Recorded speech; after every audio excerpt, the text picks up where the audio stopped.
যার মধ্যে আমরা one time backup encryption algorithm C প্রোগ্রামের উপরটি ধাপে ধাপে বুঝবো। প্রথমে এখানে সম্পূর্ণ কোডটি ব্যবহার করেছে এবং আমরা প্রয়োজনীয় হেডার ফাইল যুক্ত করেছে যেমন ফ্ল্যাশ এলিস। এটা হচ্ছে স্টুডেন্ট এলিস ব্যবহার করেছে প্রিন্ট এবং স্ক্যানার ফাংশনের জন্য।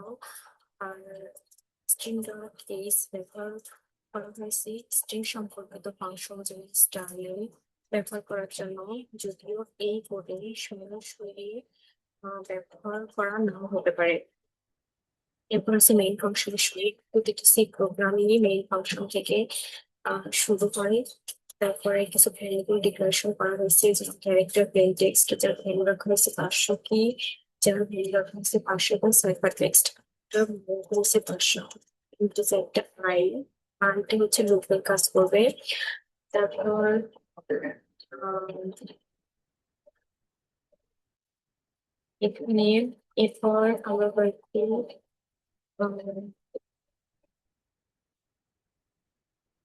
এখানে প্রিন্টের মধ্যে তিনটা প্লেন টেক্সট আছে যেখানে ইউজার ইনপুট দিতে পারবে ইনপুট নেওয়ার জন্য। এবং সাইফার টেক্সট এখানে কি ইন্টারপ্টে কি ভ্যালু দেওয়া হয়েছে যেখানে ব্যবহারকারী কি ভ্যালু দিতে পারবে।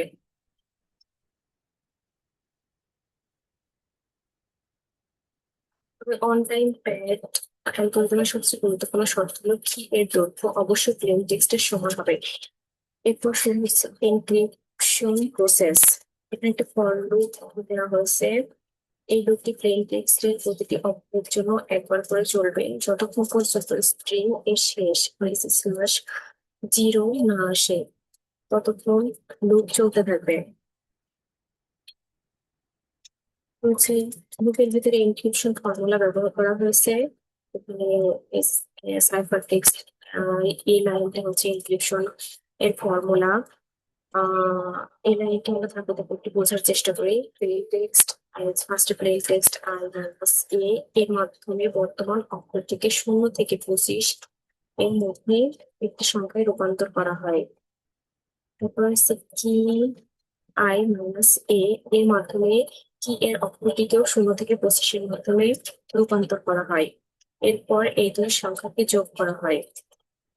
তারপর যেটি ঘটে 26 ব্যবহার করা হয় যাতে ফলাফল সবসময় 0 থেকে 25 এর মধ্যেই থাকে। যদি যোগফল 25 আহ বেশি হয় তাহলে আবার 0 থেকে গণনা করা হয়।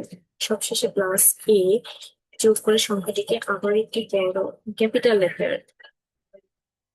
রূপান্তর করা হয় এবং সেটি সাইফার টেক্সট অ্যারেতে সংরক্ষণ করা হয়।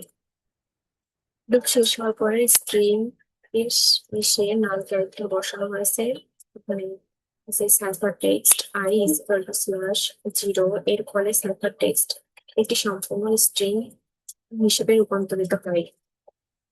সবশেষে এনক্রিপশন এর ফলাফলটি দেখানো হয়েছে।